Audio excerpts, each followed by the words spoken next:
baş taşlarınız, namusun gayreti taşı şehitler.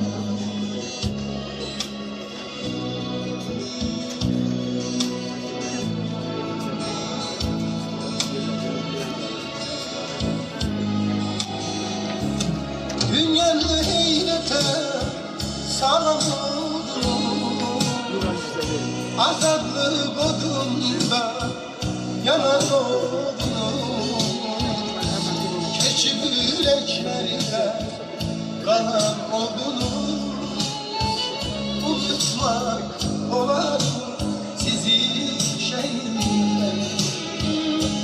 Dünyanı heyrete salan odunum, azadlı godumda yanan odunum,